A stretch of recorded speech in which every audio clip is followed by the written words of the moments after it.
আপনাকে আমি চিনবো কেন? পুজোর সময় তো জায়গা ঠান্ডা করতে বলুন। থ্যাংক ইউ দাদা। মন্দিরেও শাসকের দাদাগিরি। শিবরাত্রির পুজো দিতে গেলে সোহিনী ভট্টাচার্য নামের এক তরুণীর সঙ্গে দুর্ব্যবহারের অভিযোগ উঠল। কোন্নগর পুরসভার ৬ নম্বর ওয়ার্ডের তৃণমূল কাউন্সিলর অঞ্জলি বন্দ্যোপাধ্যায় ও কাউন্সিলর পুত্র শ্রীকান্ত বন্দ্যোপাধ্যায়ের বিরুদ্ধে।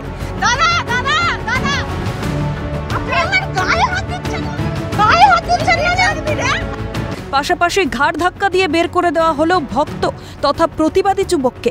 সেই ছবি প্রকাশ্যে আসতেই ব্যাপক শোরগোল। তো তখনই ওনার সঙ্গে সোহিনীর সাথে কাউন্সিলরের একটা কথা কাটাকাটি চলছিল।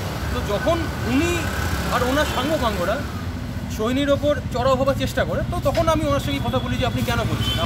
সে চলে আসে আমার ওপর, আমার গলা চেপে ধরে। কাউন্সিলরের ছেলে লিটারালি সাউথ ইন্ডিয়ান সিনেমার মতন আমাকে মুখে। জানা যায় শিবরাত্রি উপলক্ষে কোন্নগর 12 মন্দিরে ঢল নামে ভক্তদের। লাইনে দাঁড়ানোকে কেন্দ্র করে সোহিনী ভট্টাচার্য নামের এক তরুণীর সঙ্গে বচসা বাঁধে কোন্নগর পুরসভার 6 নম্বর ওয়ার্ডের তৃণমূল কাউন্সিলর অঞ্জলি বন্দ্যোপাধ্যায়ের। কাউন্সিলর বলে কথা, তাকে কেউ চিনতে পারবে না, এমনটা কি করে সম্ভব? তাতেই নাকি রেগে আগুন, তেলে বেগুনে হয়ে যান কাউন্সিলর। খবর পেয়ে কাউন্সিলর পুত্র শ্রীকান্ত বন্দ্যোপাধ্যায় সহ তার অনুগামীরা মন্দিরে পৌঁছলে ফের তরুণের সঙ্গে বাঁধে বচসা।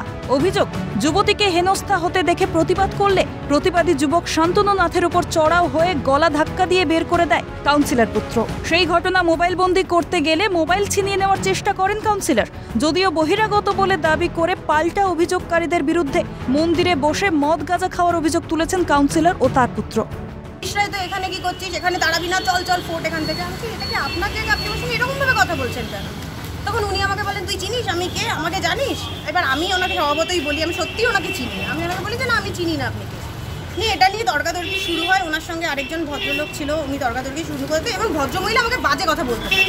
এবার ভিডিও আমার কাছে আছে। আপনি আমাকে এইগুলো কেন বলছেন?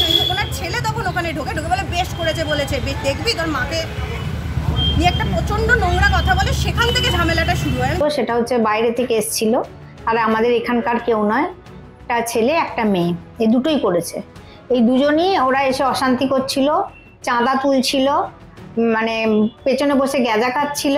এবার প্রচুর মহিলা আজকে এসেছিল মন্দিরে পুজো দিতে।